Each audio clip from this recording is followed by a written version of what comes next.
Why do I not?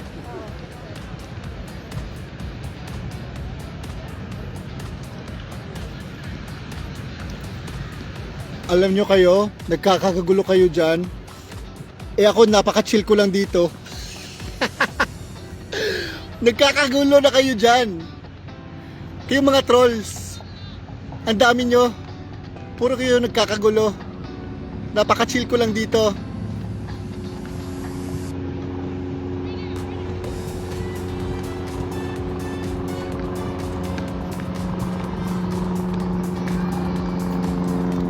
Oh, sige. Answer. Ano tayo? Question and answer portion tayo. Sige. Sige. What do you guys wanna know? Nagkakagulo kayo dyan eh.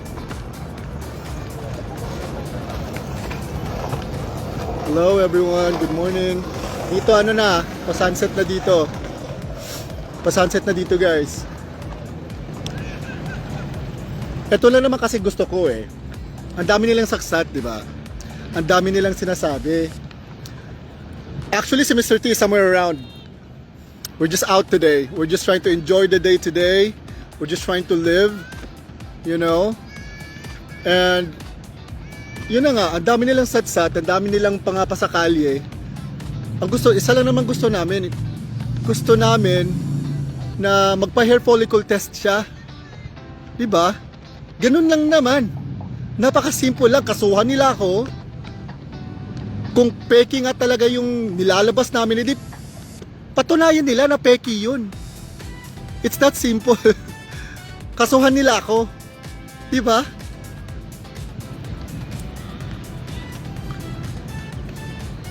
Hello everyone. Hi. Hi Rosa. Hi Mark. Hi Mike Bolos.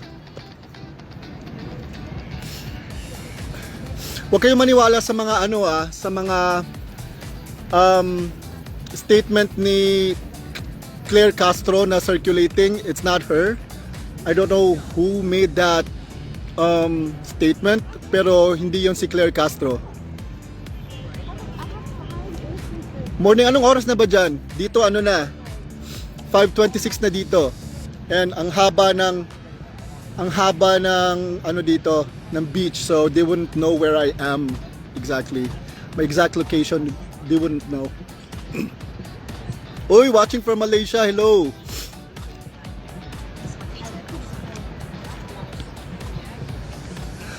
Yun na nga, ayaw nila magkaso.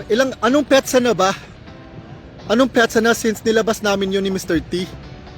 Wala pa rin. Wala pa rin kaso, yun ang hinihintay namin. Abangan nyo guys kasi maglalabas kami ng interview, ng clip ng interview. Ito this is what actually is happening right now. Yung pumunta dito si Mr. T, ang plano talaga namin is mag-live kami. Yung talaga plano namin, magla-live kami. Complete with Mr. T's name. Hi Jobo, hi! Complete with Mr. T's name, and the thing is, yun na nga, nalaman niya na may pinatay dun sa old building namin. Dun siya natakot kasi we do believe that it was a mistaken identity, yung pinatay sa building namin sa loob. And the FBI just ruled it out as burglary. Pero alam namin na talaga na oy, grabe naman, 2,000 viewers. Hello, hi. Hello po sa inyo mga 2,000 viewers. Bilis naman mag 2,000. So yun na nga, nalaman niya kasi na yung magla-live na sana kami, ito a day before to na magla-live sana kami, may pinatay sa building namin. And then, do we believe that it was a mistaken identity? Yes, we do believe that it was indeed a mistaken identity. Alam namin na ang punteriya nun is kami. And then, buti na lang, nag-pre-record kami kasi yun na nga ang plano namin. Mag-live kami and then some of the important questions na pre-record na namin para ilabas namin yun as director's cut. So, since hindi nangyari yung live interview namin, ang ginawa na lang namin is yung director's cut. yun na lang ang nilalabas namin. Ayun. So yung mga so yung mga nakikita nyo na mga clips ng, bakit parang So yung mga nakikita nyo na clips ng interview namin, napuputol ba? Ha? Di ko alam kung napuputol. So yung nakikita nyo na clips namin na interview, pre-recorded yun. Director's cut sana yun. That was supposed to be showed after nasa live interview namin. Hindi nangyari yung live interview kasi natakot na nga si Mr. T. Tapos ito pa, pinagsusundan pa kami. Tapos ninakaw pa ang namin. Ninakaw pa yung tawag nito, laptop at saka cellphone namin. Ano ba, connected pa ba tayo? Ano ba? Parang nawala na. Hello everyone. 2,500 views? 2,500, totoo ba to? Are we still live, you guys? Are we still live? I think we are.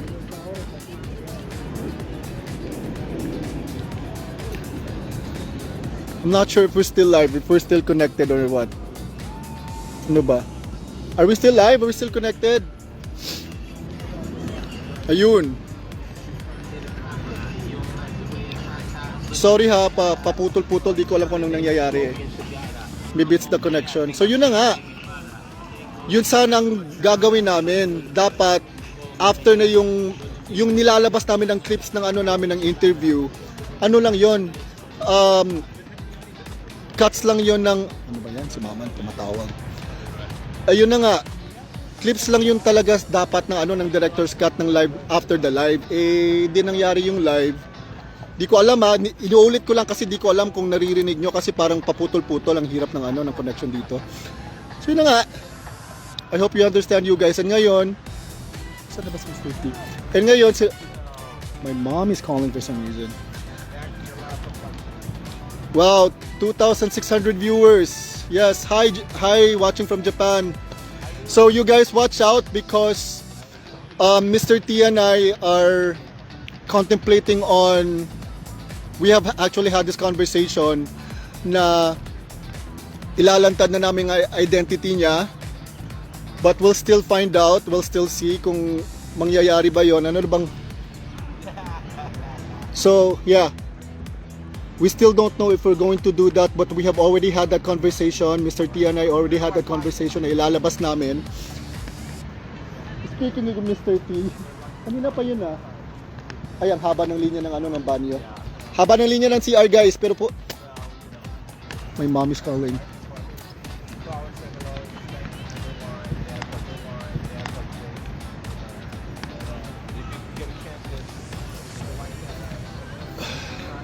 So, anong mga questions nyo guys? Anong mga questions nyo? Ang gulo ni mama. Anong questions nyo? Sige, tatanungin ko. Ay, sasagutin ko.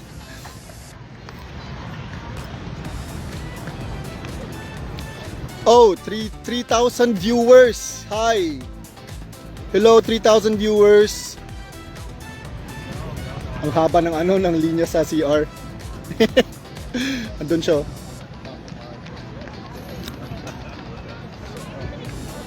Oh, Toledo City, my hometown. Hi, you guys.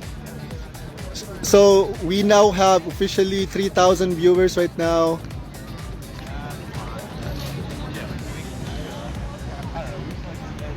Yes, yes, yes. Ano mga tanong nyo? Sige, magtanong na kayo habang nagla-live pa ako, habang nasa mood pa ako mag-live. Habang wala pa si Mr. T. Ano ba pag-uusapan natin, guys? Okay, sige, ito. Ayan. Alam ko na ang number one, nyo ha, ang number one na gusto nyong malaman is it AI generated? Is it AI generated? Yun ba ang gusto nyong sagutin ko? Okay, so this is it. Remember, sa clip ng interview namin, may pinakita si Mr. T sa akin na cellphone. Doon sa cellphone niya, kung mare-remember nyo, di ba sabi ko, what is this thing moving up and down? Kasi ang nakikita ko lang, si Lisa Tanas in the background, na umano, na hubot-hubad na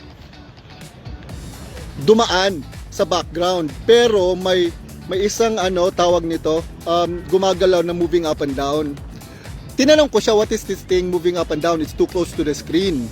And then ang sagot niya doon, that's him playing with my thing. Kasi nga, yung clip na yon, habang nagre-record siya, yung pumasok siya kasi actually, na siya, yung audio clip na nilabas namin, yon, nag-record siya doon while the cellphone is inside his pocket. And then, he realized within the activity na big personalities ang niya, mga kliyente niya, di ba? Na-realize niya within the activity habang nagdodroga sila, habang nag-orgy sila, na-realize niya na big personalities ito.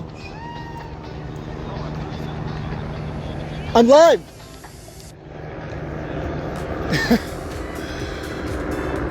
Na-realize nga niya na na big personalities ito, kaya ayun, at the end, akala niya, kasi nakaapat na siyang putok nakaapat na.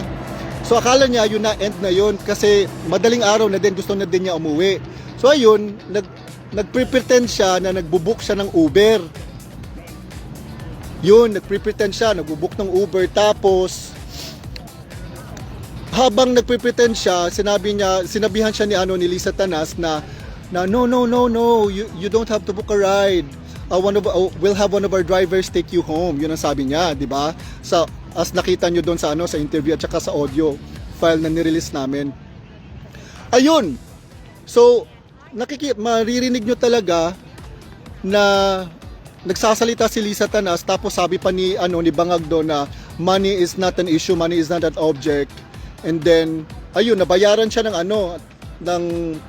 $40,000. And you know how much $40,000 is in the Philippines? That's 2.7. That's 2.7 million. Dapat kayo mabahala dyan, papunta na ditong Kolokoy. So ayun, tsumutsupa ang bakla. Tsumutsupa. Papayag ba kayo dyan? Papayag ba kayo ng presidente nyo ganyan? Dapat hindi natin to i-normalize na ganyan ang mga leaders nyo sa Philippines. This should not be normalized. Sino chopper? O sino chopper? Ano chopper ba? Ano sinasabi nito ni Hi Pia Trinidad.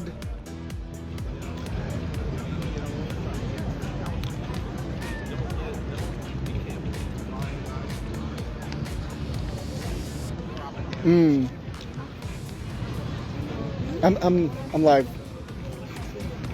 Yan na. So yun na ha. Uuwi na kami. So that this was just a quick check-in, you guys, to let you know na we are okay. We are doing really good. And nakakatawa yung mga trolls kasi sinasabi nila na AI. Sabi ko nga superimposed. And alam nyo ba kung anong degree, ilang beses yun na brighten para lang makita nyo na tsumutsupa yung bangag, para makita nyo yung pagmumukha ng addict na yon. Nakakatawa talaga to. Kung gusto nila pa sinangulingan ako, i-prove nila sa korte. Ilang beses na namin sinasabi na kasuhan kami. It's that simple. Just file a case against us. Just sue us. It's that easy.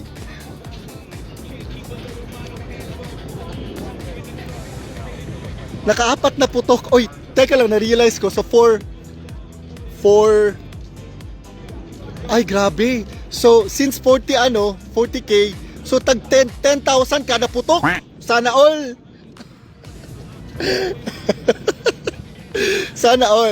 Sana all ang 10K kada putok. Okay, anyways, you guys. I'll see you later. It was nice talking to you. I'll do another live. Madalian lang to kasi nagja-jog kami today. And yeah. We'll release another important clip and we'll find out if ipapakita na namin ang identity ni Mr. T. Okay? Thank you so much for tuning in. And I'll talk to you again later. Alright. Sige, bye-bye.